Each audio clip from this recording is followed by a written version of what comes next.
Dear student, welcome to मन्नत commerce academy.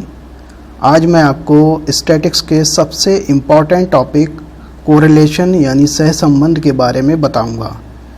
Correlation जो है वो बीकॉम, बीबीए और ख़ासकर बीएड स्टूडेंट्स के लिए मोस्ट इम्पॉर्टेंट है। तो चलिए सबसे पहले हम कोरिलेशन के मीनिंग के बारे में बात करते हैं। तो कोरिलेशन का मीनिंग क्या है? It is a statistical method और statistical technique that measure quantitative relationship between different variables like between demand and supply. ये एक ऐसी सांख्यिकीय पद्धति या सांख्यिकीय तकनीक है जो विभिन्न चरों के मध्य मात्रात्मक संबंध को मापती है, जैसे मांग और पूर्ति के बीच सहसंबंध। यानी अगर हमें दो सीरीज दी हों, डिमांड और सप्लाई, और हमें ये पता करना हो कि दोनों के बीच कितना संबंध है, तो उसके लिए हम कोरिलेशन यानी सहसंबंध कैलकुलेट करेंगे। तो सहसंबंध यानी कोरिलेशन कैलकुलेट करने के कई मेथड हैं। तो सबसे पहले हम इसके मेथड देखते हैं। Method of determining correlation.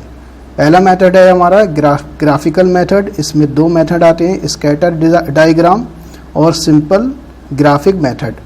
दूसरा मेथड है आपका मैथमेटिकल मेथड। इसके अंदर Karl Pearson's coefficient of correlation आता है, Spearman's rank coefficient of correlation आता है, कोफिशिएंट ऑफ कंकरेंट डेविएशन आता है और लीस्ट स्क्वायर मेथड आता है। तो देखिए यहाँ पर मैं आपको मैथमेटिकल मेथड के बारे में ही बताऊंगा। तो मैथमेटिकल मेथड में सबसे पहले कार्ल पियर्सन का कोफिशिएंट ऑफ कोरिलेशन आता है। तो कार्ल पियर्सन के जो कोरिलेशन के कई फार्मूले हैं, कार्ल पियर्सन के कोरिलेशन को सॉल्व करने के कई फार्मूले दिए गए हैं। यहाँ पर मैं सिर्फ दो ही फार्मूले का यूज़ करूँगा। देखिए दो फार्मूले हैं। पहला फार्मूला कब यूज़ होता है, दूसरा कब यूज़ होता है। पहला formula when the mean of series is in decimal. जब दो सीरीज हमें दी हों और दोनों के मीन डेसिमल यानी दशमलव में आए, तो ये बड़ा फार्मूला हम यूज़ करेंगे।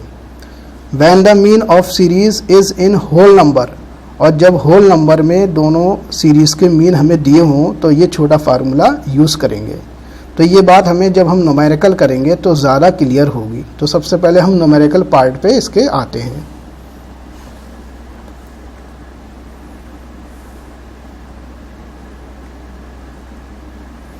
देखिए हमें क्वेश्चन दिया हुआ है, calculate the coefficient of correlation for the following ages of husband and wife. Husband की एज दी है 23, 27, 28, 29, इसी तरह से 39 तक दी है। वाइफ की एज 18, 22, 23, इसी तरह से 32 तक दी है। क्वेश्चन सॉल्व करने से पहले सबसे पहले हम एक टेबल बनाते हैं। उस टेबल में हस्बैंड की एज और वाइफ की एज लिख लेते हैं और उसी के थ्रू और कॉलम भी बनाते हैं।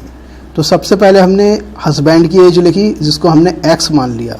हस्बैंड की एज हमने ऊपर से देखकर लिख ली, 23, 27, 28, ये लिख लिया 23, 27, 28, इस तरह से ये सारी एज लिख ली। उसके बाद हमने वाइफ की एज लिख ली क्वेश्चन में से देख के, 18, 22, 23, 18, 22, 23, इसी तरह से आगे तक लिख लिया। अब आगे के कॉलम हम बाद में बनाएंगे। तो सबसे पहले हम इसका मीन निकाल कर देख लेते हैं कि इसका मीन जो है डेसिमल में आ रहा है या कंप्लीट नंबर में आ रहा है। क्योंकि मैंने पहले ही बताया था कि क्वेश्चन को सॉल्व करने से पहले ये चेक कर लेते हैं कि दोनों सीरीज जो हमें दी हैं x और y, उसका जो मीन है वो डेसिमल में आएगा या होल नंबर में आएगा। जिस सिचुएशन में आएगा उसी सिचुएशन के अकॉर्डिंग हम फार्मूला यूज़ करेंगे। तो सबसे पहले हम इसका मीन निकालते हैं। मीन निकालने से पहले हम इसका टोटल कर लेंगे। x का टोटल करेंगे, वो कहलाएगा सिग्मा x, और n हो गया हमारा 10। जितने आइटम्स होते हैं 1, 2, 3, 4, 5, 6, 7, 8, 9, 10 आइटम होगा, इसको हम n बोलेंगे। इसी तरह से हमने y का टोटल कर लिया, तो ये सिग्मा y कहलाएगा, जो आया हमारा 257, और इसका n आया हमारा 10। अब दोनों का पहले मीन निकाल के देख लेंगे। तो मीन को हम x बार से डिनोट करते हैं। x बार यानी mean is equal to sigma x upon n। तो मीन सिग्मा x हमें कितना दिया है, 311 निकल कर आया था। जब टोटल करा था 311 ऊपर लिखा और n आया था हमारा 10 उसके नीचे लिखा। 10 से 311 को डिवाइड करा तो 31.1 आया। ऐसे ही y का मीन निकाला हमने, तो y bar is equal to sigma y upon n।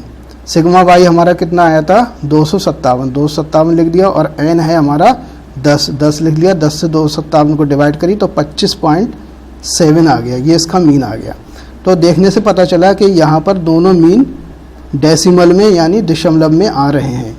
तो जब दशमलव में दोनों मीन आएंगे तो उस कंडीशन में हम बड़ा फार्मूला यूज़ करेंगे, और जब dx निकालेंगे तो dx हम कैसे निकालेंगे, जो हमारा x है उस x में जो सबसे छोटा नंबर होता है उसे हम a ले लेंगे एज्यूम्ड। यहाँ सबसे छोटा नंबर जो है वो हमारा 27 है, 27 को हमने एज्यूम्ड ले लिया, a ले लिया।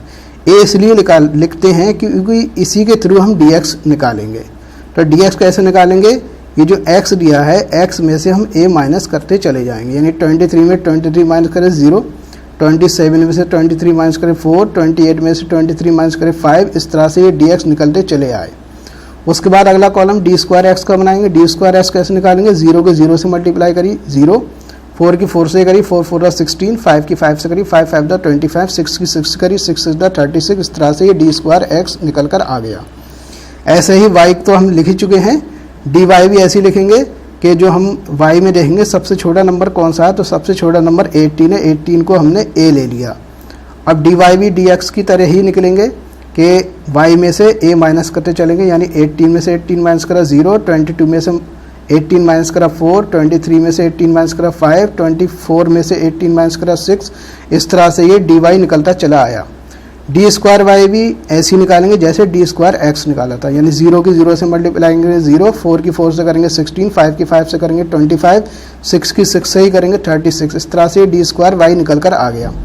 Last column D X D Y का बनेगा, तो डी एक्स की और डी वाई की मल्टीप्लाई करते चले जाएंगे, यानी 0 की 0 से करेंगे तो 0, 4 की 4 से करेंगे तो 16, 5 की 5 से करेंगे 25, 6 की 6 से करेंगे 36, 7 की 7 से करेंगे 49, 8 की 8 से करेंगे 64, 10 की 10 से करेंगे 100, 12 की 11 से करेंगे 132, 13 की 12 से करेंगे 156 और 16 की 14 से करेंगे 224।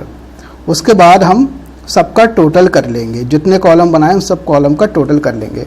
सिग्मा एक्स का टोटल हम कर ही चुके हैं, सिग्मा डी एक्स का टोटल आया हमारा 81, सिग्मा डी स्क्वायर एक्स का टोटल आया 859 और एन ये हम पहले ही टोटल कर चुके हैं। सिग्मा डी वाई का टोटल 77 आया, सिग्मा डी स्क्वायर वाई का टोटल आया 751, sigma D X D Y का आया हमारा 802। उसके बाद हमने पहले बताया था कि अगर हमारा मीन जो है डेसिमल में आए यानी दशमलव में आए तो बड़े फार्मूले का यूज़ करेंगे, तो हमने बड़ा फार्मूला ये लिख दिया, sigma D X R is equal to, R को ही हम कोरिलेशन को हम स्मॉल आर से डिनोट करते हैं, तो कोरिलेशन यानी R is equal to sigma D X D Y minus sigma D X into sigma D Y upon N under root sigma D square X minus bracket sigma D X square upon N into sigma D square Y minus bracket sigma D Y square upon N. अब formula लिखने के बाद हम इसकी value put up कर लेंगे। सबसे पहले ऊपर वाले पोर्शन की वैल्यू पुटअप करेंगे। Sigma D X D Y हमारा कितना दिया है 802, 802 लिख लिया। सिग्मा डी एक्स कितना दिया है हमें, यहाँ देख लिया 81, 81 लिख लिया। सिग्मा डी वाई कितना दिया हमें 77, 77 लिख लिया। एन कितना दिया है 10। अब अंडर रूट की वैल्यू लिखेंगे अंदर की। सिग्मा डी स्क्वायर कितना है हमारा 859, 859 लिख लिया।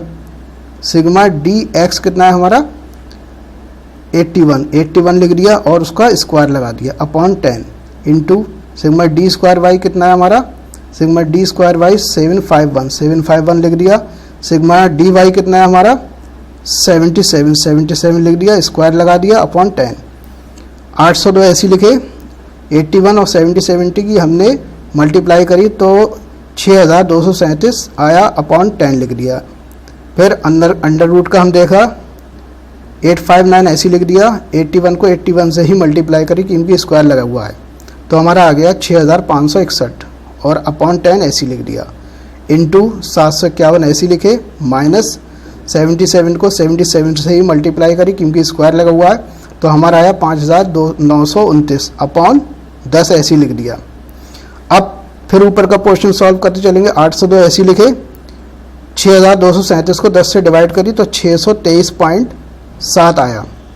अब नीचे का पोर्शन सॉल्व करेंगे। 859 ऐसी लिख दिए, 6561 को 10 से डिवाइड करी तो 656.1 आया। फिर इंटू 751 ऐसी लिखे, 5929 को हमने 10 से डिवाइड करी तो 592.9 आया। फिर ऊपर का पोर्शन सॉल्व करेंगे। 802 में से 623.7 हमने माइनस करे तो 178.3 आया।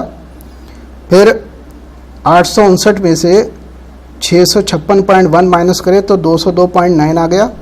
इंटू का निशान लगा दिया। 751 में से 592.9 माइनस करे तो 158.1 आ गया। 178.3 ऐसी लिखा। 202.9 की 158.1 से मल्टीप्लाई करी तो 32,078.49 आ गया।